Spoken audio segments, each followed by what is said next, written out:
some way. Maybe you're going to see something. And if you don't go with that instinct and you go ahead and say, well, no, hell with it, I'm going this way, then you're more likely going to see something happen. I did that 3 times, and I saw 3 people get killed in car accidents. And I tried to help one guy out of a burning 18-wheeler, and he was screaming, and I couldn't get near him, it was so hot. And the other time, I saw a car hit a guardrail, flip over, and the woman flew out and was dead in the air before she even hit the ground. So, I've seen 3 accidents in 3 different times where I actually said, no, I am going this way. This is the way, it's quicker. So those are scars in my brain, pretty much, seeing that kind of stuff happening. But that's a spirit guide. We listen to them, and they don't necessarily sort of whisper in your ear and say what to do, but they're more in touch with your spirit half, which is your other half, and that's your instinct, kind of, in our way. That's your sixth sense, your understanding. So I don't know if that helps. How do you go about getting assigned a spirit guide then? Well, in our way, we do ceremony, and part of what happens is when you're assigned a spirit guide is while you're going through those ceremonies, an elder sees with you, sitting with you. And as I was fasting my first time, when I was doing my coming of age ceremony, I think I was 14, and I'm in the woods in traditional grounds, but I'm in the woods in my own spot, and there's a couple of Micmac kids. We can't see each other, and a Maliseet kid, and then there's me, the Penobscot kid, and we're all around. And when we're praying, and after we go through our ceremony, and we get into our space that we have to be in for 48 hours with no food and no drink and nothing to read and nothing to do, nothing but our hands and a little shelter that we built the day before, and a little fire that we got to keep going for 48 hours. And that's it. And when you're sitting there, what happened with my elder, she looks in. She's a clan mother. She's an oldest female in that family who was chosen by that family to be a representative of ceremony. There's clan mothers that are not necessarily, that don't do that because of the day and time that we live in. So this one was the one that taught me, since I was about 10. And so she would look out at me, and she saw this brown bear walking around my space, and she's like, oh my God. And there's always an elder that's a male and a female. So they've lived their whole life of traditionally, as far as ceremonies and what they do to earn their stripes, so to speak. And they went out to make sure that this wasn't, they both saw it, and they realized that it wasn't adamant, I guess. It was inanimate. And so they didn't say anything. And then we went through the whole time. And then I went through a ceremony at the end of coming out of the fast. And while we were in that ceremony, they could see this animal sitting next to me. And then about a year later, after going through many more ceremonies, because it doesn't just happen, they informed me of what spirit they saw walking with me. And it was a brown bear. Like I said earlier, it's different than what we have in this area. And so that's how, and from that, I was given my prayer name. So that's how they were assigned, so to speak. But it's a long process. But we believe everybody has a spirit guide, is our belief, and we just don't know it.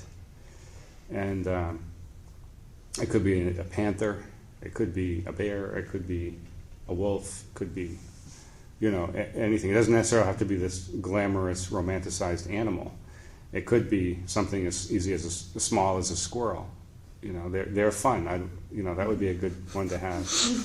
And there's, if you think about it, there's water animals, there are air animals and there are land animals and there are in the ground animals.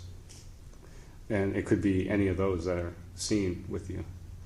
It doesn't mean because of size, it doesn't mean that they're any worse or any better. They're equal, they're just your guide.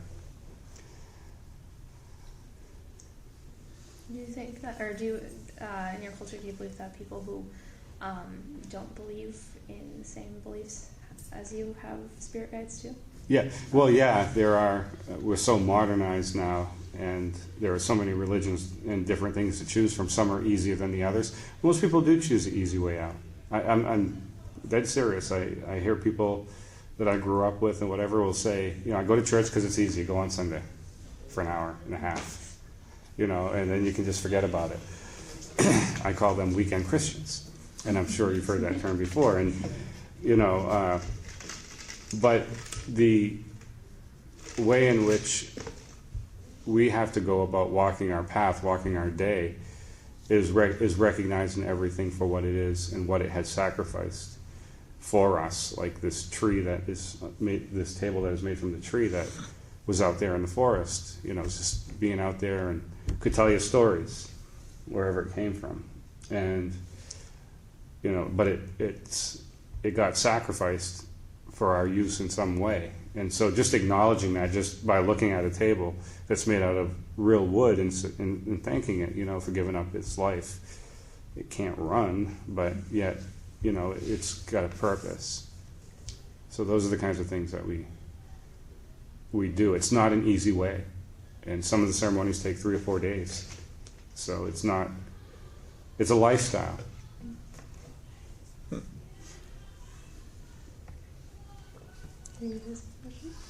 You guys putting it all on her. Yeah. Do you believe in like an afterlife? Oh yeah, we believe that we're taught to believe there is that afterlife. One of the funny things is I don't get to talk. What you guys are asking me, I never get to talk about, because that's not anything that's really safe to talk about in my profession as a professor here or an administrator. Safe. But safe as far as Politically correct. Politically correct, yeah. And we do believe there is an afterlife, but we don't believe in hell as being fire. And one of the things is that we do believe there's a place that people go that is not a good place to go. We don't believe it's fire, but we don't know what it is, I guess. Now, why we don't believe it's fire, the basic hell is burning. Well, what do we look to in this life for good, for warmth, for cooking? We look for fire. So if fire is hell, we live in hell, which some people probably say, yeah, but fire to us is a good spirit. The fire spirit's a good spirit, protects us, keeps us warm.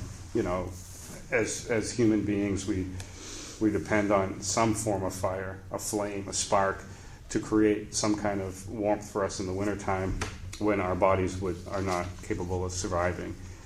And cooking our food, boiling water, that's all good for our body because the fire creates that means to be able to do that. So we don't believe hell's fire. I think, my personal opinion, that everybody's naked and all the chairs and the beds and the floors are made out of ice. And there's just no way you can get out. That's hell, because, that's hell. Believe it or not, that's actually fairly close to what medieval Christians believe. Really? Yeah, they believe that, I think it was actually before Dante, they believed that hell was, a very cold, dark place. Yeah. They attributed it to being, cold because you're separated from God's light. Dungeon-like. Yeah. I think it only really recently changed with Dante's Inferno and the discovery that, underneath the ground is like molten lava and stuff. And hell's Yeah. So, we believe that there's that place that people go. But you have a choice, not necessarily by what you did in life, but how you listen to your guides in life. For instance, if I sat here and was going to tell you the afterlife